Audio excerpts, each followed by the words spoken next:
नमो लोये सौहरिहन्ताणम् नमो लोये सौहृदानम् नमो लोये सौभागिर्यानम् नमो लोये सौज्यायानम् नमो लोये सौत्रिकावती सावनम् ओंकारमिन्दु संयुक्त नित्यं जयन्ति योगिनः कामदमोक्षदं च ओंकाराय नमो नमः मङ्गलं भगवान् यो मङ्गलं गौतमोनि मङ्गलं कुन्कुण्डार्यो विजेन्द्रमोसुमङ्गलं नमः समयसाराय स्वानुभूत्या चकास्ते स्वभावाय भवाय सर्वाः विभाव निदाता।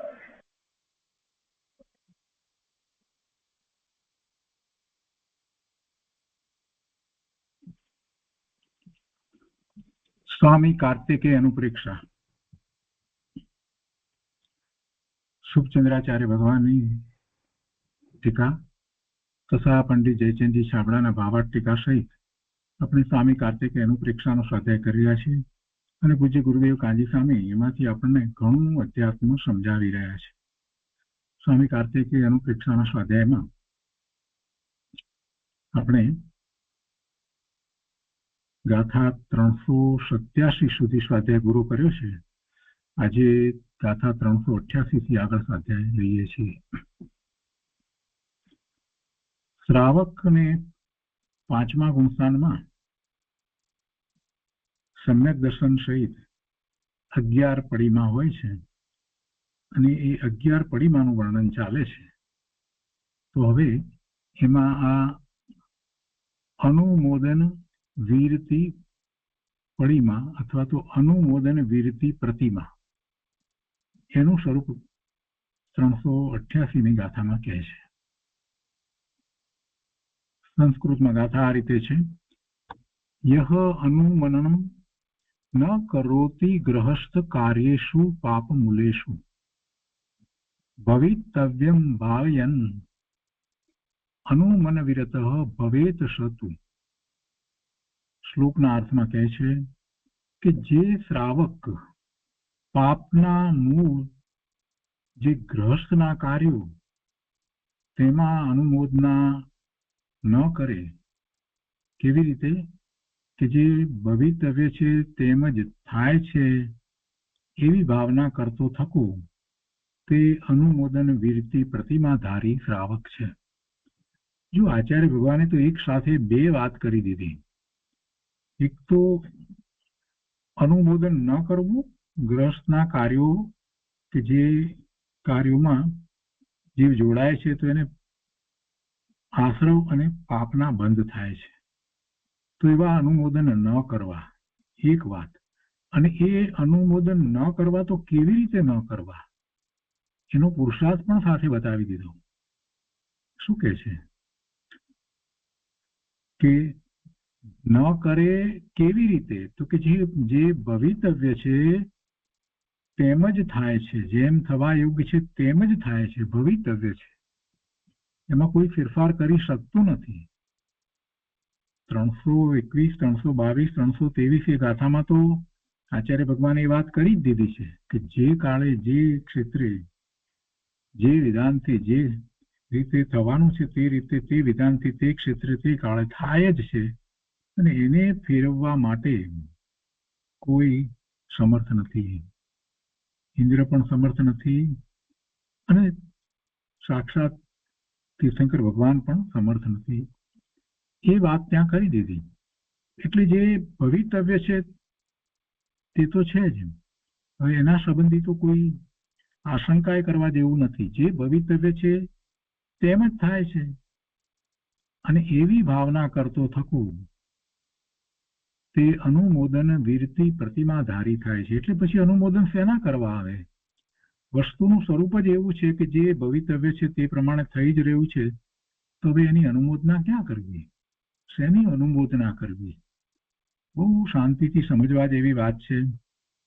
સ્થૂળપણે લોકો એમ કહે છે કે ધર્મ ભાવનાની અનુમોદના કરવી વગેરે વગેરે જે બધી વાત છે, વ્યવહારના એના કથનો છે, એવા શુભભાવ વગેરે હોય છે. અનુમોદના એમ ગીત પણ ગાવામાં આવે છે.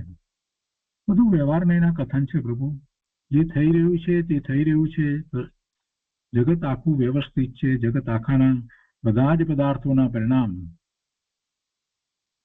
ક્રમમાં થાય છે અને જે થવા યોગ્ય તે થાય છે એટલે એ ભવિતવ્ય છે, એટલે એ જ ક્રમબદ્ધ પર્યાય છે. ક્રમબદ્ધ પર્યાયમાં બે વાત આવે છે, ભવિતવ્ય આવે છે અને એમાં કાળ લબ્ધિની વાત પણ સાથે આવી જાય છે. એ થવાના છે તે જ થાય છે. તો આમ જ વસ્તુ સ્વરૂપ છે, તો પછી એવા અનુમોદના શેની અનુમોદના કરે? અનુમોદના કરવી એ તો વિકલ્પ થયો, અને વિકલ્પને કારણે તો એને પુણ્ય ને પાપના બંધ પડે છે. મોટા ભાગે તો જીવને જે પ્રકારે એ જાણે અજાણે પણ જે કંઈ અનુમોદના કરે છે ને એને ખ્યાલ પણ નથી, અને દિવસ દરમિયાનમાં કેટલાય પ્રકારે નાના નાના પ્રકારે પાપના બંધ કરે છે. કેમ કે અનુમોદના શેની કરે છે? ગ્રહસ્થના કાર્યોમાં અનુમોદના કરે છે. આમ કરવું જોઈએ, તેમ કરવું જોઈએ, તમે આમ કર્યું, તમે તેમ કરો, અમે તો આમ કરીએ છીએ. આ બધું શું છે? આ બધું શું છે? ગ્રહસ્થના કાર્યોની અંદર અનુમોદના છે. એ અનુમોદના સમજ્યા વગર એને અનુમોદના સમજતો નથી, અને દિવસ દરમિયાનમાં કેટલીય વાર એવી ગ્રહસ્થના કાર્યો સંબંધમાં અનુમોદના કર્યા જ કરે છે. એને કારણે એને પાપનો બંધ પડે છે. આચાર્ય ભગવાને તો બહુ સરસ રીતે બે લીટીની અંદર બધી જ વાત કરી દીધી કે જે શ્રાવક ગ્રહસ્થના કાર્યોની અનુમોદના કરે છે એ કાર્યો એ કેવા છે? એ પાપના મૂળ સમાન છે. તો એની અનુમોદના જે કાર્યો ગ્રહસ્થના કાર્યોમાં અનુમોદના કરે છે એને તો પાપના બંધ પડે જ છે. તો એવી અનુમોદના શ્રાવક ન કરે. સાચો શ્રાવક હોય એવી અનુમોદના કરે નહીં. એટલે કે છે કે જે શ્રાવક પાપના મૂળ જે ગ્રહસ્થના કાર્યો તેમાં અનુમોદના ન કરે, તો પ્રશ્ન થાય કે કેવી રીતે અનુમોદના ન કરવી? તો કે છે કે જે થવા યોગ્ય છે, જે પરિણામ થવા યોગ્ય છે તે જ થાય છે, જે ભવિતવ્ય છે તેમ જ થાય છે. એવી ભાવના કરતો થકો તે અનુમોદન વીરતી પ્રતિમાધારી શ્રાવક છે. ભાવાર્થમાં કહે છે કે આહારના અર્થે ગ્રહસ્થ કાર્યના આરંભ આદિકની પણ અનુમોદના ન કરે. આહારના અર્થે ગ્રહસ્થ કાર્યના આરંભ આદિકની પણ અનુમોદના ન કરે. ઉદાસીન થઈ ઘરમાં પણ રહે, અથવા તો બાહ્યમાં ચૈત્યાલય, મઠ, મંડપમાં પણ વસે. વળી કહે છે કે ભોજન માટે પોતાને ઘેર આવે અને ત્યાં ભોજન કરે, અથવા તો અન્ય શ્રાવક બોલાવે તો ત્યાં ભોજન કરી આવે. વળી એમ પણ ન કહે કે અમારા માટે અમુક વસ્તુ તૈયાર કરજો, ફલાણી વસ્તુ તૈયાર કરજો, એમ પણ ન કહે. ગ્રહસ્થ જે કાંઈ જમાડે તે જ જમી આવે. તો તે 10મી પ્રતિમાધારી શ્રાવક હોય છે. એ 10મી પ્રતિમાધારી, 10મી પડીમાધારી શ્રાવક છે. 10મી પડીમાં જેમાં અનુમોદન વીરતી કહેવામાં આવે. અને એમાં જ આગળ 389ની ગાથાની અંદર કહે છે કે ય પુનઃ ચિંતયતિ કાર્યમ શુભાશુભમ રાગ દ્વેષ સંયુક્ત ઉપયોગેન વિહીન સ કરોતિ પાપમ વિના કાર્યમ. એના અર્થમાં કહે છે કે જે પ્રયોજન વિના રાગ દ્વેષ સહિત બની શુભ અશુભ કાર્યોનું ચિંતન કરે છે તે પુરુષ વિના કાર્ય પાપ ઉપજાવે છે. પ્રયોજન વિના, કાંઈ પ્રયોજન નથી અને માત્ર કારણ વગર એ વિકલ્પો કરે છે, એમાં રાગ દ્વેષ થાય છે. જે પ્રયોજન વિના રાગ દ્વેષ સહિત બની શુભ અશુભ કાર્યોનું ચિંતન કરે છે, આ કરું તે કરું એવા શુભ અશુભ કાર્યોનું ચિંતન કરે છે, તે પુરુષ વિના કાર્ય પાપ ઉપજાવે છે. એટલે જેને એવી અનુમોદના કરવી નથી ને એ આવા ચિંતન કરે નહીં. શુભાશુભ કાર્યોનું ચિંતન કરે છે એને તો બંધ જ પડે છે, આશ્રવ થાય છે અને બંધ પડે છે. ભાવાર્થમાં પંડિતજી સમજાવે છે કે પોતે તો ત્યાગી બન્યો છે, શ્રાવક છે તો પોતે તો ત્યાગી બન્યો છે, છતાં વિના પ્રયોજન, કોઈ પ્રયોજન નથી, અને પુત્ર જન્મ પ્રાપ્તિ વિવાહ આદિક શુભ કાર્યો તથા કોઈને પીડા આપવી, મારવો, બાંધવો ઇત્યાદિ અશુભ કાર્યો, એટલે શુભ કાર્યો અને અશુભ કાર્યો બંનેની વાત લીધી છે. એમ શુભાશુભ કાર્યોનું ચિંતન કરી જે રાગ દ્વેષ પરિણામ વડે નિરર્થક પાપ ઉપજાવે છે તેને દસમી પ્રતિમા કેમ હોય? અનુમોદન વીરતીની પ્રતિમા એને ન હોય એમ કે છે. કાંઈ પ્રયોજન નથી. કેટલાક લોકો દલીલ કરે કે ના ના એમાં કાંઈક તો પ્રયોજન તો છે ને, ભલે ને આમ તેમ. એ મિથ્યા દ્રષ્ટિની દલીલ છે. જીવને વાસ્તવમાં કોઈ પ્રયોજન હોતું જ નથી. શાંત ચિત્તથી હું ભગવાન આત્મા જ્ઞાન આનંદ સ્વરૂપ છું એવો નિર્ણય થયા પછીથી શું પ્રયોજન છે? બહારમાં કાંઈ પણ પરના લક્ષે કાંઈ પણ વિચાર કરવાનું કાંઈ પ્રયોજન હોય તો ભગવાન કહેતા નથી, એ જીનવાણી હોય નહીં. શુભ ભાવનું પણ પ્રયોજન નથી. અહીંયા એ વાત કરે છે. શુભ કાર્યો પણ પોતે ભગવાન આત્મા જ્ઞાન આનંદ સ્વરૂપ છે, એને બહારમાં કાંઈ પ્રયોજન હોઈ શકે જ નહીં. કાંઈ પ્રયોજન નથી તો બહારના વિચારો પણ ન હોય, વિકલ્પો પણ હોય નહીં.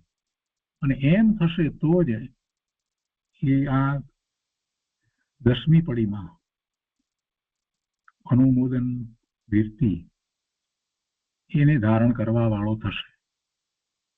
ભાવાર્થમાં પંડિતજી સ્પષ્ટ કરે છે કે પોતે તો ત્યાગી બન્યો છે, છતાં વિના પ્રયોજન પુત્ર જન્મ પ્રાપ્તિ કે વિવાહ આદિ શુભ કાર્યો તથા અશુભ કાર્યો જેવા કે કોઈને પીડા આપવી, મારવો, બાંધવો ઇત્યાદિ અશુભ કાર્યો, એમ શુભાશુભ કાર્યોનું ચિંતન કરે. ફક્ત કરવાની તો વાત જ નથી, ચિંતન કરે કે કેવી રીતે, શું, ક્યાં, આ તે. એમ કરી અને જે રાગ દ્વેષ પરિણામ વડે નિરર્થક પાપ ઉપજાવે છે તેને દસમી પ્રતિમા કેવી રીતે હોય? એને હોય જ નહીં. એને દસમી પ્રતિમા હોય જ નહીં.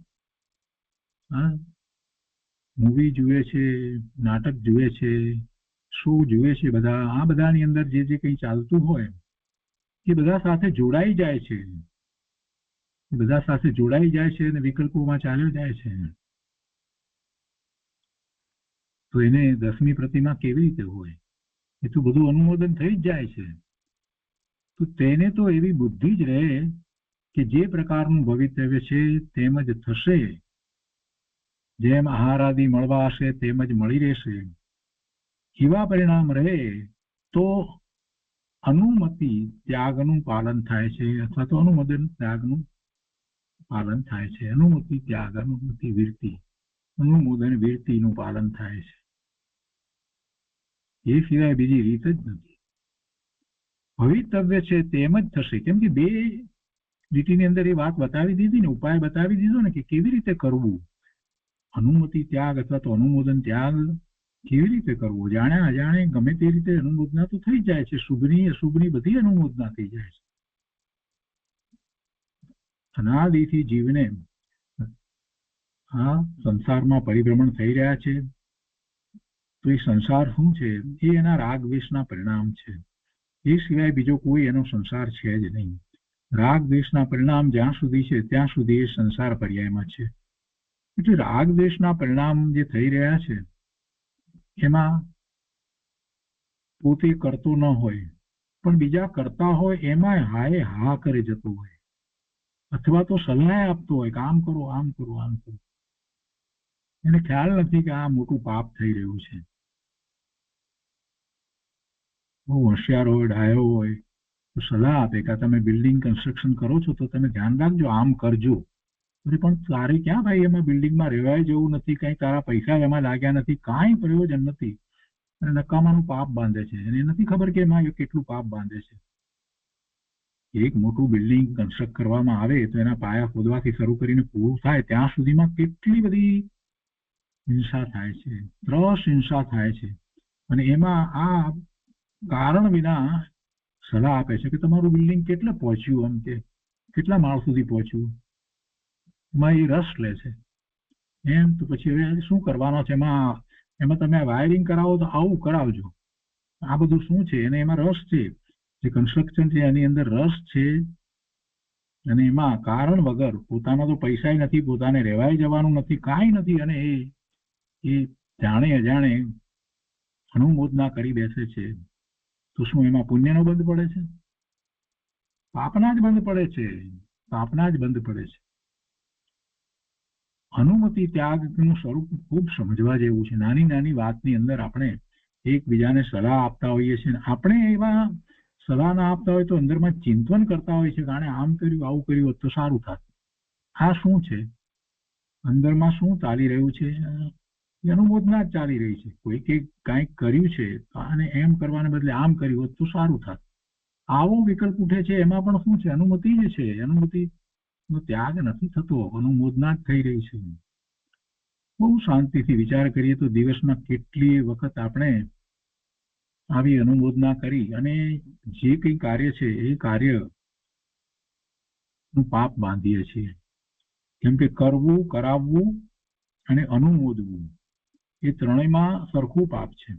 એટલું જ નહીં કે મનથી, વચનથી અને કાયાથી એમ 9 પ્રકારે સરખું જ પાપ છે. તો શું કહ્યું કે જો એને એનાથી બચવું હોય તો શું કરવું જોઈએ?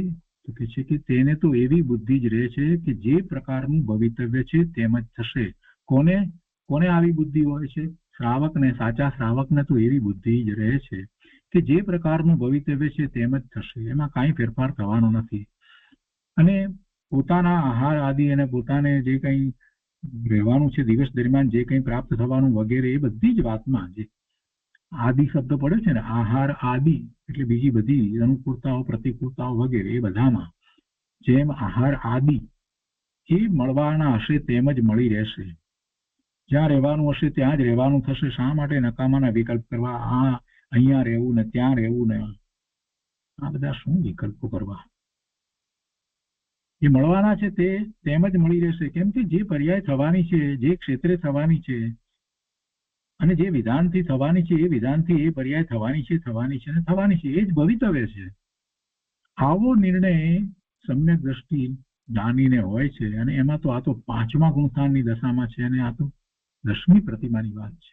10મી પરિમામાં એને તો એમ જ હોય છે કે જે ભવિતવ્ય છે તેમ જ થશે. જેમ આહાર આદિ મળવા હશે તેમ જ મળી રહેશે. એવા પરિણામ રહે તો અનુમતિ ત્યાગનું પાલન થાય છે.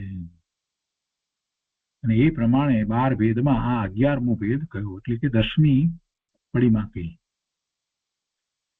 તો આ બે ગાથા ઉપર પછી ગુરુદેવ કાજી સ્વામીએ જે વિસ્તાર કર્યો છે તે આપણે લઈએ. ગાથા 388 જે વિસ્તાર કર્યો છે તે સ્વામી કાર્તિકેય પ્રવચન ભાગ બીજો, પાના નંબર 182 ઉપર નીચે ગુરુદેવ સમજાવતા કહે છે કે જે શ્રાવક પાપના મૂળ જે ગ્રહસ્થના કાર્યો તેમાં અનુમોદના ન કરે. કેવી રીતે? તો કે છે કે જે ભવિતવ્ય છે તેમ જ થાય છે એવી ભાવના કરતો થકો તે અનુમોદન વિરતિ પ્રતિમાધારી શ્રાવક થાય છે. હવે ગુરુદેવ સમજાવે છે અહીંયા, ગુરુદેવ ઘણું અધ્યાત્મ આમાં સમજાવે છે આપણને. ગુરુદેવ કહે છે કે જો શ્રાવકને પહેલેથી જ સર્વજ્ઞની પ્રતિ થઈ છે. કેમ આમ વાત કરી ગુરુદેવે? સર્વજ્ઞની વાત ફરીથી કેમ કરી? ભવિતવ્યની વાત આવી એટલે શું વાત આવે? ભવિતવ્યની વાત આવે એટલે 5 સંભાયની વાત આવે. 5 સંભાયની વાત આવે, ક્રમબદ્ધ પર્યાયની વાત આવે, અને આ બધાની વાત આવે તો સર્વજ્ઞ સિવાય આ વાત તો સંભવતી જ નથી. સર્વજ્ઞના જ્ઞાનમાં ત્રણેય કાળના, ત્રણેય લોકના બધી પર્યાયો એક સાથે યુગપદ એટલે એક સાથે એમાં દેખાય છે, પ્રભુને જણાય છે, એમાં પ્રતિબિંબિત થાય છે ને પ્રભુના જ્ઞાનમાં. એટલે એવા સર્વજ્ઞની શ્રદ્ધા જેને થઈ છે એને સહજ રીતે જ એટલો નિર્ણય તો થયો જ છે કે જે પરિણામ થવા યોગ્ય છે તે જ થાય છે, ભવિતવ્ય છે તે જ થાય છે, એમાં કાંઈ ફેર પડવાનો જ નથી. નહીંતર ભગવાનના જ્ઞાનમાં આવે કેવી રીતે? એટલે ગુરુદેવે સીધી જ વાત એ લીધી છે કે શ્રાવકને પહેલેથી જ સર્વજ્ઞની પ્રતિ થઈ છે, સર્વજ્ઞની પ્રતીત થઈ છે. અને સર્વજ્ઞના જ્ઞાનમાં જેમ છે તેમ જ વસ્તુ સ્વરૂપ છે. કઈ ભગવાન એ કરે છે કે એનું નિયમન કરે છે એવી વાત નથી, પણ એમ જ છે. તો ભવિતવ્ય પ્રમાણે જ થાય છે.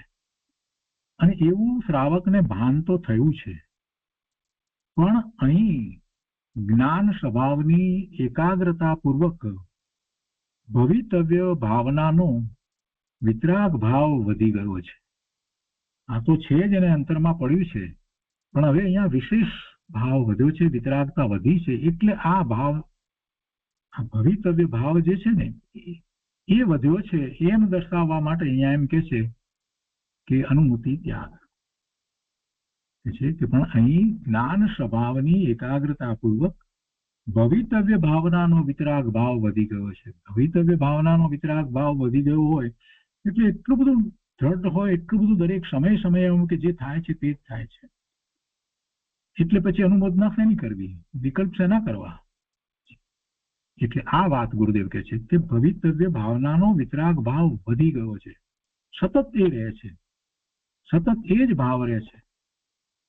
એટલે ઉદાસીનતા સિવાય બીજું કાંઈ નહીં એને હોતું નથી. એટલે રાગ દ્વેષના પરિણામ આપોઆપ શમી જાય છે. એટલે પાપ કાર્યોમાં અનુમતિ પણ આપતો નથી.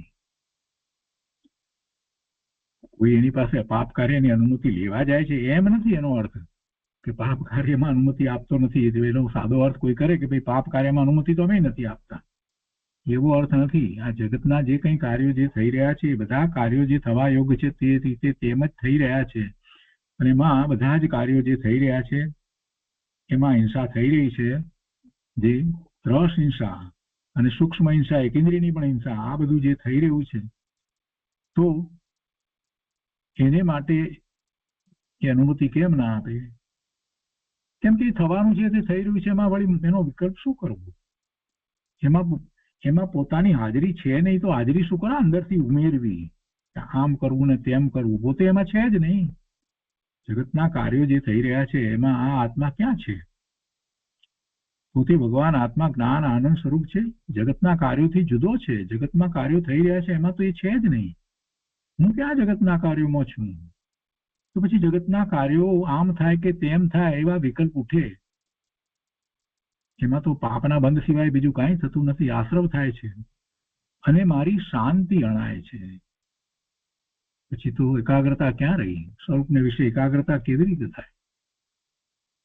અહીંયા તો એવા શ્રાવકની વાત છે કે જેને પોતાના સ્વભાવમાં વિશેષ એકાગ્રતા થતી જાય છે, તો એને કહે છે કે જ્ઞાન સ્વભાવની એકાગ્રતા પૂર્વક ભવિતવ્ય ભાવનો વિતરાગ ભાવ વધી ગયો છે. એટલે પાપ કાર્યોમાં અનુમતિ પણ આપતો નથી. પુત્ર લાખોના મકાન કરાવતો હોય ત્યાં તેમાં માથું મારવા ન જાય, દીકરા દીકરીના લગ્નની સલાહ ના આપે, નાત વગેરેના જમણમાં શું રાંધવું એવી વાત કરે નહીં. ગુરુદેવ કેટલા બધા ઉદાહરણ આપે છે. અંદરમાં તે પ્રકારની વૃત્તિ જ ઉઠતી નથી. તેને તો બધું જ્ઞેય તરીકે દેખાય છે, એમાં કાંઈ રસ લેવાનો વિકલ્પ ઉઠતો નથી. જ્ઞેય તરીકે દેખાય છે અને એ બધું ભવિતવ્ય છે, એમ જ થઈ રહ્યું છે, થઈ રહ્યું છે, થઈ રહ્યું છે. અંદરમાં તે પ્રકારની વૃત્તિ જે ઉઠતી નથી, તે તો ભવિતવ્ય ભાવનામાં રસ છે. એટલે કે હું તો જ્ઞાતા દ્રષ્ટા છું, હું તો જ્ઞાતા દ્રષ્ટા છું. જો આ જ્ઞાતા દ્રષ્ટાની વાત આવી હોય છે અને એવી એકાગ્રતા પૂર્વક જેમ થાય તેમ જાણે છે, હું આમ કરું ને તેમ કરું એવો ઉથલ પાથલનો ભાવ થતો નથી. અથવા તો પીલા કરે છે એને હું સલાહ આપું એવો પણ વિકલ્પ ઉઠતો નથી. અંદરમાં તેવા સંકલ્પ વિકલ્પ ઉઠતા નથી. એટલી સ્થિરતા થઈ ગઈ છે. સ્થિરતાનો અર્થ એમ નથી કે નિર્વિકલ્પ જ છે, પણ એટલી સ્થિરતા થઈ ગઈ છે, શાંતિ વધી ગઈ છે, બધું પોતાના જ્ઞાનનું જ્ઞેય છે. ગુરુદેવ અહીંયા મોક્ષ માર્ગ પ્રકાશકની ઘણી વાત લઈ અને વધારે આપણને સમજાવે છે. તો મોક્ષ માર્ગ પ્રકાશક પંડિત ટોડરમલજીનું એમાં કેટલાય પ્રકારે વસ્તુ સ્વરૂપને સ્પષ્ટ કરવામાં આવ્યું છે. ખંડન અને મંડન બંને કરવામાં આવ્યા છે અને એની વાત ગુરુદેવ અહીંયા કરે છે. કહે છે કે શ્રી મોક્ષ માર્ગ પ્રકાશકમાં પણ આ સંબંધમાં ઘણી સરસ વાત કરી છે. અને ત્યાં કહે છે કે વળી પોતે અથવા અન્ય ચેતન અચેતન પદાર્થ કોઈ પ્રકારે પરિણમતા હોય અને પોતાને તે પરિણમન બુરું લાગે, ખરાબ લાગે, તો તેને અન્ય પ્રકારે પરિણમાવવા વડે કરીને તે પરિણમનનું પણ જે ખરાબ લાગે છે પરિણમન ન થાય એમ એ પરિણમનનું પણ બુરું ઈચ્છે છે. એ પ્રમાણે ક્રોધથી એટલે કે દ્વેષથી અન્ય ચેતન અચેતન પદાર્થોનું બુરું થવાની ઈચ્છા થયા કરે છે. પણ બુરું થવું અથવા ન થવું તે તેના ભવિતવ્ય આધીન છે. એ એના ભવિતવ્ય આધીન છે. પુસ્તકના પાના નંબર 43 ઉપર એ વાત છે. ગુરુદેવ કહે છે કે આમાં જીવ અને અજીવ બંનેની ક્રમબદ્ધ પર્યાયની વાત સ્પષ્ટ લીધી છે. બંનેની ક્રમબદ્ધ પર્યાય, બંનેનું જે થવા યોગ્ય છે તે જ ભવિતવ્ય છે, જે પર્યાય થવા યોગ્ય છે તે જ થાય છે. તે કહે છે કે આમાં જીવ અને અજીવ બંનેની ક્રમબદ્ધ પર્યાયની વાત સ્પષ્ટ લીધી છે. વળી પણ મોક્ષ માર્ગ પ્રકાશકની વાત તે જ પૃષ્ઠ ઉપર આપી છે એ રહે છે. ગુરુદેવ કહે છે કે બીજો કોઈ પોતાનાથી ઉચ્ચ કાર્ય કરતો હોય, વધારે સારું કાર્ય કરતો હોય, છતાં તેને કોઈ પણ પ્રકારે નીચો દર્શાવે તથા પોતે નીચ કાર્ય કરતો હોય છતાં પોતાને ઊંચો દર્શાવે, તો એ પ્રમાણે માન વડે પોતાની મહંતતાની ઈચ્છા તો ઘણી કરે, પણ મહંતતા થવી ભવિતવ્ય આધીન છે. મહંતતા થાય કે ન થાય એ તો બધું ભવિતવ્ય આધીન છે.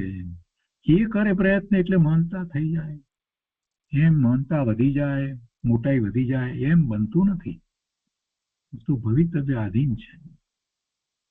વળી પણ કહે છે કે કસાય વડે ઈષ્ટ સિદ્ધિ અર્થે નાના પ્રકારના છળ પ્રપંચ કરે છતાં ઈષ્ટ સિદ્ધિ થવી ભવિતવ્ય આધીન છે. ભવિતવ્ય આધીન છે. જેને સમ્યક દર્શન નથી, મિથ્યા દ્રષ્ટિ છે ને, એ અહીંયા પ્રશ્ન કરે, કાંઈક થોડી ઘણી બુદ્ધિ ચાલતી હોય ને એટલે એમ કહે કે તમે એમ કે પુરુષાર્થને માનો છો કે ભવિતવ્યને માનો છો? આવો પ્રશ્ન કરે. આ પ્રશ્ન કોનો હોય? મિથ્યા દ્રષ્ટિ અજ્ઞાનીનો હોય. કે જેમ તમે શું માનો છો? પુરુષાર્થથી બધું થઈ શકે છે. પ્રારબ્ધને માનો છો કે પુરુષાર્થને માનો છો? એમ પુરુષાર્થ બળવાન છે, પ્રારબ્ધ બળવાન નથી. આવી વાત બધી રીતે કરી અને સમજ્યા વગર બધી વાત કરતા હોય છે. ધર્મનો તો ધ જાણતા ન હોય અને આવી વાતો કરતા હોય છે. પણ એને ખબર નથી કે ભાઈ 5 સમવાયમાં જે ભવિતવ્ય કહેવામાં આવ્યું છે એ ભવિતવ્ય પુરુષાર્થ સહિત જ હોય છે. પુરુષાર્થ સહિત હોય છે અને એનો સમય કાળ એ પણ નિશ્ચિત હોય છે અને એનો સ્વભાવ અને નિમિત્ત કેવા નિમિત્ત હોય એ વખતે એ પણ નક્કી છે. એ 5 સમવાય પૂર્વક એ થાય છે. ભવિતવ્યની મુખ્યતાથી વાત કરીએ તો પણ 5 સમવાય છે. કાળની મુખ્યતાથી વાત કરીએ તો પણ 5 સમવાય છે. પુરુષાર્થની મુખ્યતાથી વાત કરીએ તો પણ 5 સમવાય છે અને સ્વભાવની મુખ્યતાથી વાત કરીએ તો પણ 5 સમવાય છે. એટલે ભવિતવ્ય પ્રમાણે થાય છે ત્યારે એકાંત વાત નથી પ્રભુ. બીજા બાકીના 4 સમવાય પૂર્વક આખી વાત છે. એમાં પછી ક્યાં વાત આવી? પુરુષાર્થને જુદો પાડવાની વાત જ આવતી નથી. બહુ શાંતિથી આ બધી વાતનો ખૂબ વિચાર કરવાની જરૂર છે. જૈન દર્શન અગાધ છે. એના પછી પણ કહે છે મોક્ષ માર્ગ પ્રકાશકના એ જ પાના ઉપરની વાત છે કે વળી પોતાનું અથવા અન્ય સચેતન અચેતન પદાર્થોનું કોઈ પરિણમન હોવું ઈષ્ટરૂપ માની તેને તે પ્રકારના પરિણમન રૂપ પરિણમાવવા ઈચ્છે છે. પોતાને ગમે તેવું એવું પરિણમાવવા ઈચ્છે છે. કોનું?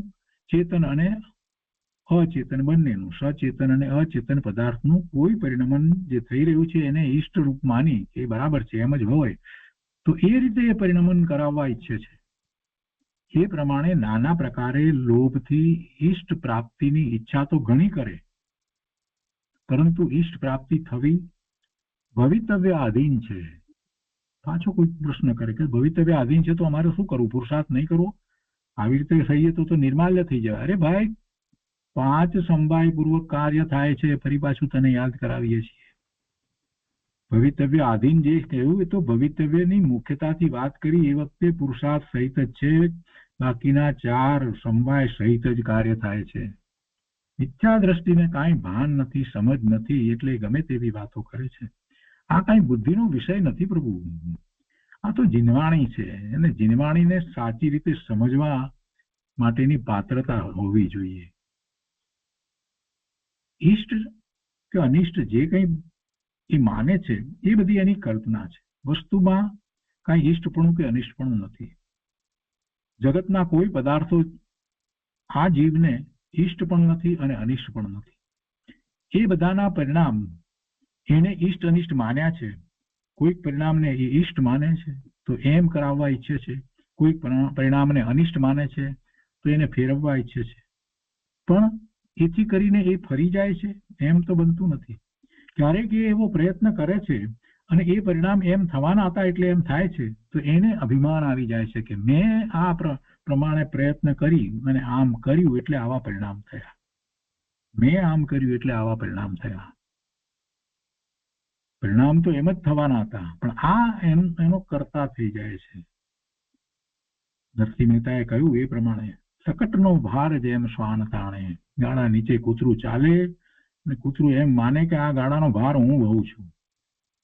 મેં જેમ કર્યું, મેં પ્રયત્ન કર્યો એ પરિણામે એ રીતે આ પરિણામ થયા છે, એ પ્રમાણે આ પરિણામ થઈ ગયા છે.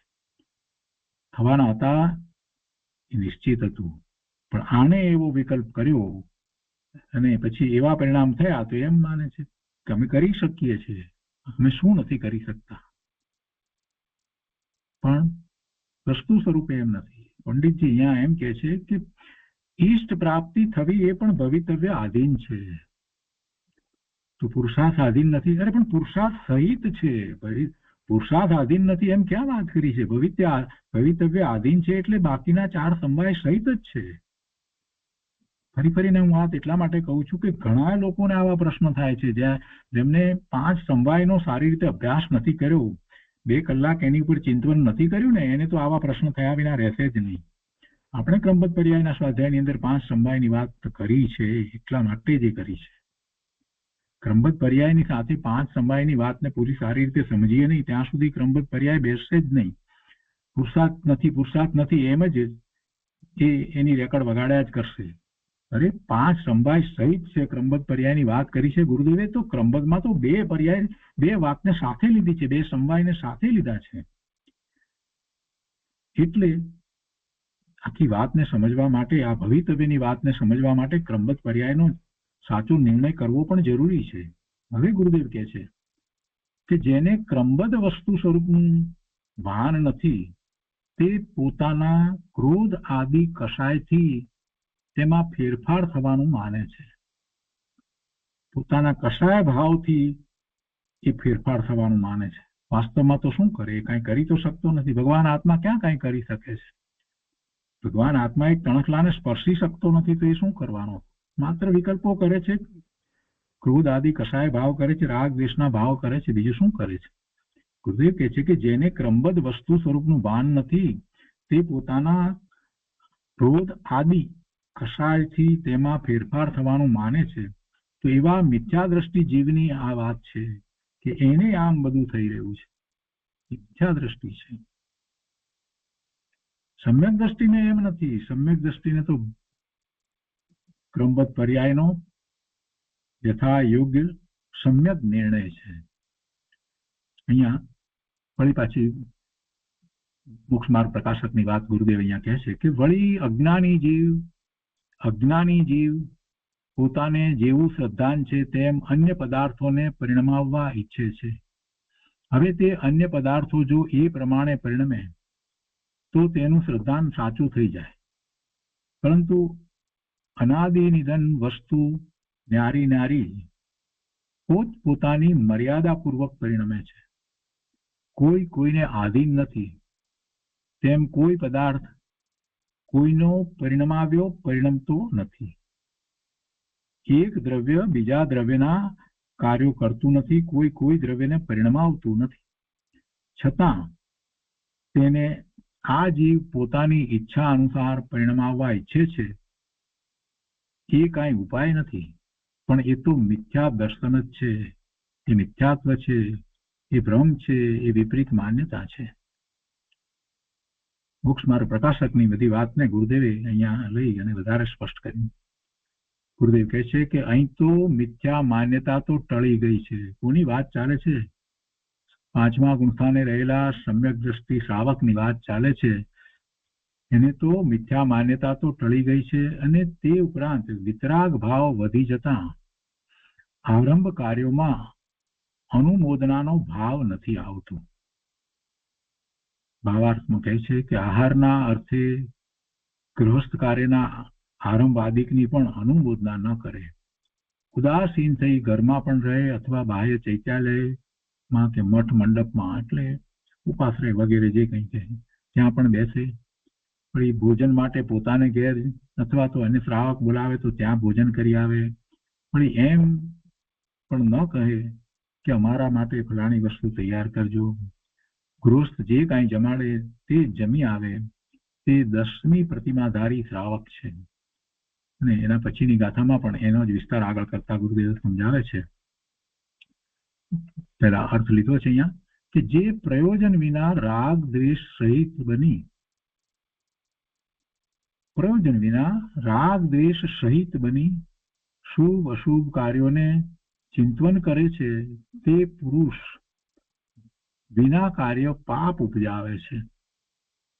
ખોટા વિકલ્પોમાં જઈએ આપણે એટલે શું થાય? પાપ થાય. અને એમાં કેટલાય પ્રકારે આપણે અનુમોદના કરીએ છીએ, આપણને ભાન પણ હોતું નથી કે આપણે શેની અનુમોદના કરી રહ્યા છીએ. વસ્તુ સ્વરૂપને સમજીએ તો એવા વિકલ્પો જે છે એમાંથી તરત જ બહાર નીકળી અને આત્માનું લક્ષ્ય થાય. ભાવાર્થમાં કહે છે કે પોતે તો ત્યાગી બન્યો છે, છતાં વિના પ્રયોજન પુત્ર જન્મ પ્રાપ્તિ, વિવાહ આદિ શુભ કાર્યો તથા કોઈને પીડા આપવી, મારવો, બાંધવો ઇત્યાદિ અશુભ કાર્યો, એમ શુભાશુભ કાર્યોને ચિંતવન કરી જે રાગ દ્વેષ પરિણામ કરી નિરર્થક પાપ ઉપજાવે છે. જો અહીંયા જે લખ્યું છે ને પુત્ર જન્મ પ્રાપ્તિ, વિવાહ આદિ શુભ કાર્યો, એ લૌકિક રીતે શુભ કાર્ય ગણવાના છે. કોઈ પરમાર્થે કોઈ શુભ કાર્ય નથી. પરમાર્થે શુભ કાર્ય નથી એ એમ માને છે. આપણે ત્યાં એમ કહીએ છીએ ને શુભ, કાંઈ પણ વસ્તુ એવા જે થતા હોય બધાને આપણે એમ કે શુભ અને લાભ એવું દરવાજા ઉપર, ઘરના દરવાજા ઉપર પણ લખવામાં આવે છે. શ્રી સવા, અને પછી એક બાજુ શુભ લખે ને બીજી બાજુ લાભ લખે. ને ચોપડા પૂજન કરે ત્યારે દિવાળી વખતે પણ એ પાછા શુભ ને લાભ ને બધું લખે છે. તો એ બધું શુભ, બધું લૌકિકની અપેક્ષાથી. એટલે અહીંયા આ બધું જે છે પુત્ર જન્મ પ્રાપ્તિ, વિવાહ આદિ શુભ કાર્ય, તો એ શુભ કાર્ય લૌકિક રીતે સમજવાના છે, પરમાર્થથી વાત નથી. તો કે છે કે એવા તથા તો કોઈ પણ પ્રકારના આવા જેમાં ચોખ્ખી આપણને હિંસા વગેરે દેખાતી હોય તેવા, કોઈને પીડા આપવી, મારવો, બાંધવો ઇત્યાદિ અશુભ કાર્યો, એમ શુભાશુભ કાર્યોને ચિંતવન કરી જે રાગ દ્વેષ પરિણામ કરી નિરર્થક પાપ ઉપજાવે છે, તેને 10મી પ્રતિમા કેમ હોય એટલે કે ન હોય. તેને તો એવી બુદ્ધિ જ રહે કે જે પ્રકારનું ભવિતવ્ય છે તેમ જ થશે. એટલે જ્ઞાની ધર્મી સમ્યક દ્રષ્ટિ શ્રાવકને તો એવી જ બુદ્ધિ હોય છે કે જે પ્રકારનું ભવિતવ્ય છે તેમ જ થશે, તેમ જ થશે, તેમ જ થશે, બીજી કોઈ રીતે ન થાય. જેમ આહાર આદિ મળવા હશે તેમ જ મળી રહેશે. એવા પરિણામ રહે તો અનુમતિ ત્યાગ પાલન થાય છે. એ પ્રમાણે આ 12 ભેદમાં 11મો ભેદ કયો, એટલે કે 10મી પડીમાં કહી. પોતાને અંતરની શાંતિપૂર્વક ઘણું સમાધાન વર્તે છે. ગુરુદેવ વધારે સ્પષ્ટ કરે છે કે પોતાને અંતરની શાંતિપૂર્વક ઘણું સમાધાન વર્તે છે. આ દશા કોઈ સામાન્ય દશા નથી. ભવિતવ્યનો સતત એને વિચાર રહેવો કે જેમ થઈ રહ્યું છે તેમ જ થવા યોગ્ય છે. અને એવો જે સતત વિચાર છે એ જ એને સતત જ્ઞાતા દ્રષ્ટા ભાવનું કારણ થાય છે. સતત તે જ્ઞાતા દ્રષ્ટા જ રહે છે. જગતમાં જે કંઈ થઈ રહ્યું છે એ બધાને એ માત્ર જાણવા દેખવા વાળો જ રહે છે. એમ થવું એ ઘણું અઘરું છે. અને એમ જેને થાય છે તો સમજવું કે એને તો ક્રમબદ્ધ પર્યાયનો નિર્ણય છે, અને જે પરિણામો જગતના પદાર્થોના જે થઈ રહ્યા છે તે પરિણામ ભવિતવ્ય છે એવો પણ એને તો સમ્યક નિર્ણય થયો જ છે. એટલે એને તો ખૂબ સમાધાન છે. જગતના પદાર્થોના જે પરિણામ થઈ રહ્યા છે, જે અવસ્થાઓ થઈ રહી છે, એ બધા સંબંધી એને કોઈ આશ્ચર્ય નથી. એ સંબંધી કોઈ એને આશ્ચર્ય હોતું નથી, એને કોઈ ખેદ પણ હોતો નથી, અને એને કોઈ એમાં ઉત્સાહ પણ હોતો નથી. જે પરિણામ થઈ રહ્યા છે તે થઈ રહ્યા છે, એ જ ભવિતવ્ય છે. એમ થવાયો બધા તેમ જ પરિણામ થયા છે. થાય છે તો થાય છે. પોતાને અંતરની શાંતિપૂર્વક ઘણું સમાધાન વર્તે છે. કોઈ આશ્ચર્ય નથી, કોઈ ખેદ નથી, કોઈ દુઃખ નથી. પરિણામને માત્ર જુએ છે. પરિણામનો જ્ઞાતા દ્રષ્ટા છે. કેમ પરિણામનો જ્ઞાતા દ્રષ્ટા થઈ જાય છે? કેમ કે એને નિર્ણય છે. એને નિર્ણય છે. સર્વજ્ઞ પરમાત્માનો નિર્ણય થયો છે કે સર્વજ્ઞ પરમાત્માના જ્ઞાનમાં જગત આખાના બધા પદાર્થોના પરિણામ ત્રણ કાળના જ્યારે સ્પષ્ટ દેખાયા છે તો એ પરિણામ એ ભવિતવ્ય એમ જ છે. તો એમ જ છે. મને અત્યારે જ્ઞાનમાં દેખાયા, પણ એ તો એમ જ છે. ભગવાન તો જાણે જ છે. એમ જ હતું, એમ જ હતું. આ વાત કરી અત્યારે કેટલાકને અઘરું લાગે, પણ પાછા એના એ જ વ્યક્તિઓ પ્રથમાનુયોગની વાત કરી અને એમ કે જો કે ઋષભદેવ ભગવાને એવું કહ્યું હતું કે આ બહાર મરીચી બેઠો છે એ 24મો તીર્થંકર થશે. એ તો કૂદી કૂદીને બોલે છે, આપણે જોઈએ છીએ. બધા જ બોલે છે. જૈન માત્ર, તમે કોઈ પણ જૈનને પૂછશો તો એ કહેશે કે હા, ઋષભદેવ ભગવાનને એમ કહ્યું હતું, કોઈ કે પ્રશ્ન કરવામાં આવ્યો કે પ્રભુ આપના જેવા કોઈ તીર્થંકર હવે કોઈ થશે? તો કે ઋષભદેવ ભગવાને કહ્યું કે આ ભરતનો પુત્ર મરીચી એ 24મો તીર્થંકર થશે. આ તો બધા જ બોલે છે, જૈન માત્ર બોલે છે. હવે વિચાર કરો કે પહેલા તીર્થંકર ભગવાન જ્યારે 24મા તીર્થંકર, હવે એ વચ્ચેનો કાળ તો કેટલો લાંબો કાળ, કેટલા કરોડ વર્ષનો કાળ. એ કાળ પછીથી આ જીવ તીર્થંકર થશે એવું જયારે ભગવાન કહેતા હોય તો બાકીના વચ્ચેના કાળની વાત એમને ના ખબર પડે? એવી સર્વજ્ઞતાનો નિર્ણય આપણે કરવાનો છે કે ઋષભદેવ ભગવાનને એવી સર્વજ્ઞતા હતી. અને ઋષભદેવ ભગવાનને સર્વજ્ઞતા હતી તો બધા જ તીર્થંકર ભગવાનને સર્વજ્ઞતા, બધા જ કેવળી પરમાત્માને પણ એવી સર્વજ્ઞતા પ્રગટ થઈ છે. તો એનો અર્થ એ છે કે બધાને બધી જ ખબર છે. સર્વજ્ઞ માત્ર તીર્થંકર ભગવાન હોય, કેવળી ભગવાન હોય, 13મા ગુણ સ્થાને બધા જ જાણે છે. મહાવિદ્ય ક્ષેત્રને વિશે બિરાજમાન 20 તીર્થંકર ભગવાન અને લાખોની સંખ્યામાં, હજારો લાખોની સંખ્યામાં ગુરુદેવ કહે છે કે બીજા કેવળી પરમાત્મા બિરાજમાન છે.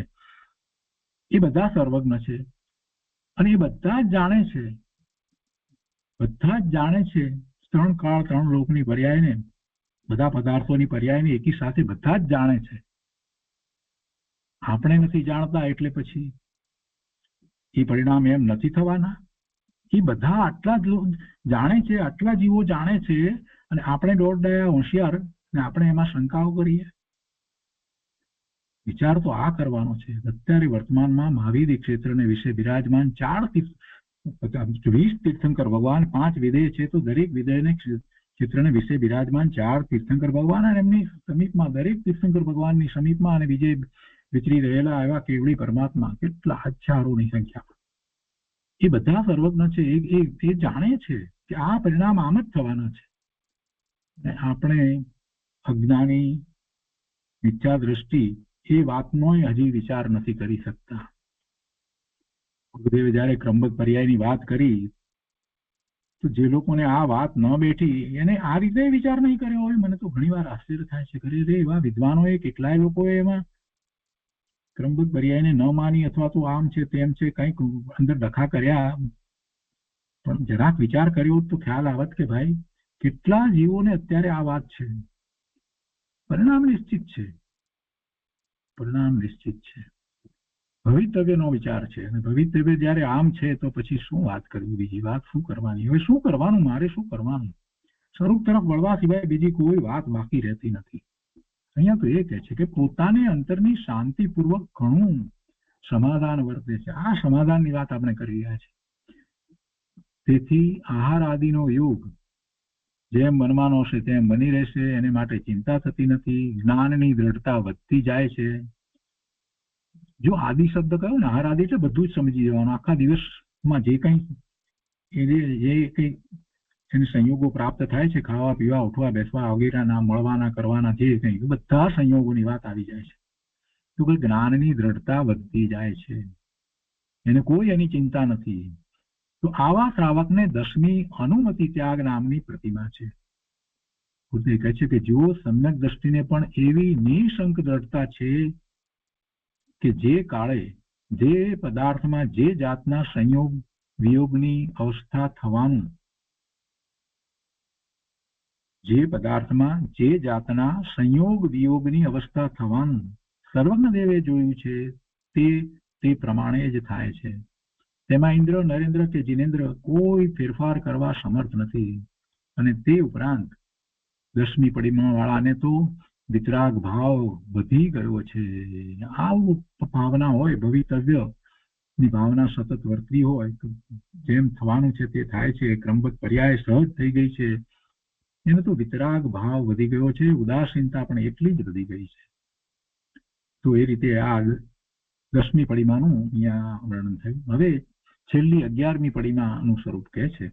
11મી પડીમાનું, એની પહેલા ગુરુદેવે અહીંયા વાત લીધી છે એ દિવસના પ્રવચનમાં, કે આ ધર્મ અનુપ્રેક્ષાનો અધિકાર છે.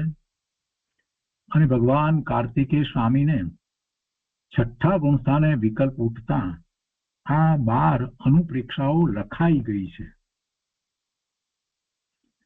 ભગવાન કાર્તિકેય સ્વામીને 7મા ગુણસ્થાને પ્રચુર સ્વસંવેદન સહિત વિચરતા હતા. એમાંથી બહાર આવ્યા એટલે સ્વવિકલ્પ દશા થઈ તો 6ઠ્ઠું ગુણસ્થાન થયું.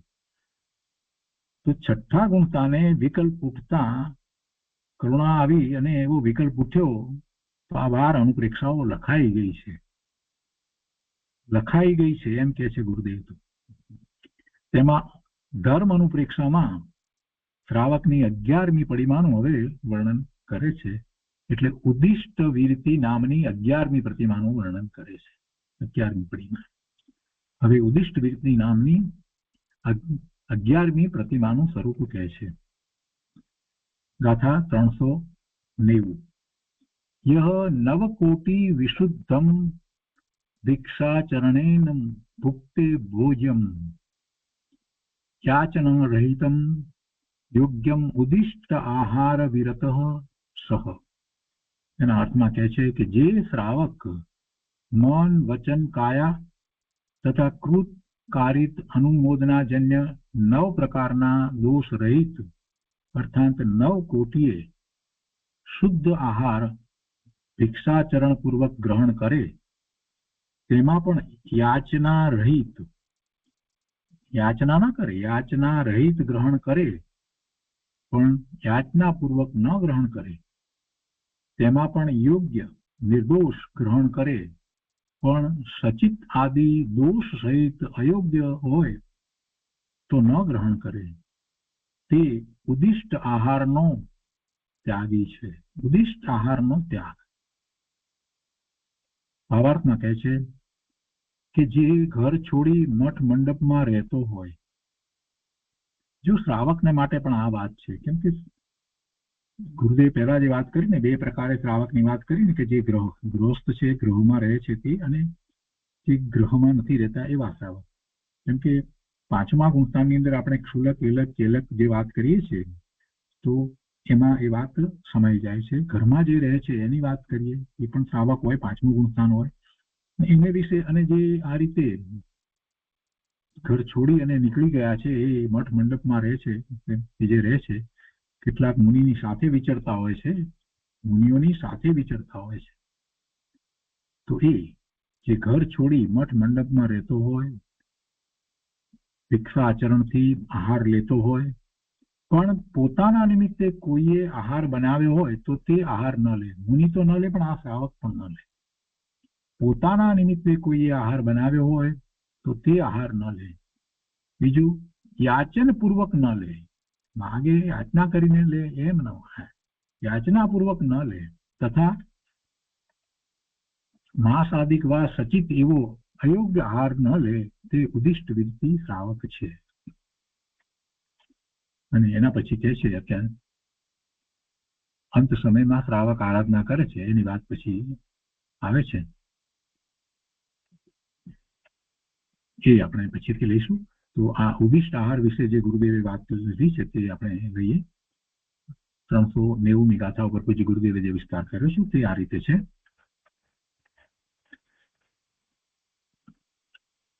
અર્થને અહીંયા ફરીથી લીધો છે કે જે શ્રાવક મન વચન કાયા તથા કૃત કારિત અનુમોદના જન્ય 9 પ્રકારના દોષ રહિત અર્થાત 9 કોટી શુદ્ધ આહાર ભિક્ષાચરણ પૂર્વક ગ્રહણ કરે, તેમાં પણ યાચના રહિત ગ્રહણ કરે, પણ યાચના પૂર્વક ગ્રહણ ન કરે, તેમાં પણ યોગ્ય નિર્દોષ આહાર ગ્રહણ કરે, પણ સચિત આદિ દોષ સહિત અયોગ્ય આહાર હોય તો ગ્રહણ ન કરે, તે ઉદિષ્ટ આહારનો ત્યાગી છે.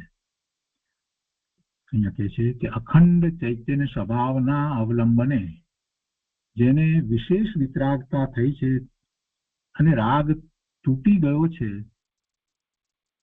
એવો 11મી પડીમાં વાળો શ્રાવક ઉદિષ્ટ આહારને લેતો નથી.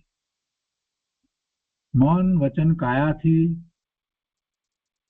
કે કૃત કારિત અનુમોદનાથી પોતાના માટે કરેલા આહારના ગ્રહણનો વિકલ્પ આવે નહીં. ગુરુદેવ તો કહે છે કે પોતા માટે બનાવેલા આહારનો એને વિકલ્પ પણ આવે નહીં. 9 કોટીએ મુનિ તો ન લે, મુનિ તો ન જ લે, પણ આ શ્રાવક પણ પોતાના માટે બનાવેલી ચીજ ન લે, એવો આહાર ન લે. વળી બજારમાંથી પોતાના માટે લાવેલી ચીજ તે લે નહીં. પાણી કે આહાર કોઈ પાસે માગે નહીં, માગે પણ નહીં. યાચના ન કરે, યાચના રહિત આહાર ગ્રહણ કરે છે. હજી તો આહારની યાચના કરે, પોતા માટે કરેલો આહાર લે, એવા જીવને મુનિદશા હોય નહીં. અહીંયા તો શ્રાવકને પણ નથી તો પછી મુનિને તો ક્યાંથી એવું હોય? જો તેમાં મુનિ પણ મનાવે તો તે અજ્ઞાની છે. ગુરુદેવ કહે છે કે આગમ કેવા હોય, આગમમાં કહેલા શ્રાવક કેવા હોય. આગમ તો જીનવાણી છે ને, અને એમાં શ્રાવકનું સ્વરૂપ કેવું વર્ણવવામાં આવ્યું છે, મુનિનું સ્વરૂપ કેવું વર્ણવવામાં આવ્યું છે. એટલે કે છે કે આગમમાં કહેલા શ્રાવક કેવા હોય, મુનિ કેવા હોય, અને દેવ કેવા હોય, આરાધ્ય દેવ. તો એ તેને ઓળખ્યા વિના અહીંયા દેવગુરુ શાસ્ત્ર તેને ઓળખ્યા વિના વસ્ત્ર આદિ સહિત દશામાં મુનિ દશા મનાવે તે સનાતન માર્ગ નથી, એ સાચો જૈન દર્શન નો માર્ગ નથી. કેમ એમ કહ્યું? કેમ કે મુનિપણામાં તો નિર્ગ્રંથ છે. નિર્ગ્રંથ છે તો કોઈ ગ્રંથિ નથી. સમ્યક તો સહિત છે, પરંતુ બાહ્ય કે અભ્યંતર કોઈ પરિગ્રહ નથી, એવું નિર્ગ્રંથ પણ છે. અને બાહ્યમાં પછી એ વસ્ત્રોનો પરિગ્રહ શા માટે હોય? એટલે કે પરિગ્રહના એવા વિકલ્પો ઉઠવાના નિમિત્ત કારણો પણ જેમને નથી હોતા, એવી એ મુનિ દશા હોય છે. પણ જો એમાં એ વસ્ત્ર આદિ સહિત દશામાં મુનિ દશા મનાવે, હા ક્ષુલકને વસ્ત્ર હોય, પણ મુનિ જયારે મુનિ કયા તો વસ્ત્ર ન હોય. અને એટલે તો ગુરુદેવ કાંજી સામે પરિવર્તન કર્યું. કરી મુનિ તો આવા હોય, અમે મુનિ નહીં, એમને કાંજી મુનિ કહેતા હતા. જયારે એ સંપ્રદાયમાં હતા, સ્થાનકવાસી સંપ્રદાયમાં, ત્યારે બધા એમને કાંજી મુનિ કહેતા હતા. અને જયારે આ બધી વાત જયારે ખ્યાલમાં આવી, એમને એવો અભ્યાસ થયો, ત્યાર પછીથી મોક્ષ માર્ગ પ્રકાશકનો સમય સારનો, ત્યાર પછીથી તો એમને થયું કે અમે મુનિ નહીં. અને એટલે જ એમને પરિવર્તન કર્યું. અમે ગ્રહસ્થ એમ કહી દીધું. વસ્ત્ર સહિત મુનિ દશા હોય નહીં. પોતે પોતાની ઉપર એ વાતને ઉતારીને પછી ગુરુદેવ બોલે છે. કઈ એમને વાત કહે છે એમ નથી. ગુરુદેવ કહે છે કે તે સનાતન માર્ગ નથી. એવી મુનિ દશા મનાવવી તે સનાતન જૈન દર્શન નથી. મુનિપણું ન પાળી શકે તો તે માટે મોટો દોષ નથી, પણ મુનિપણું નામ ધરાવીને વિપરીતપણે પ્રવર્તે તે મોટો દોષ છે. તેને તો મુનિ કેવા હોય તેની શ્રદ્ધા પણ સાચી નથી.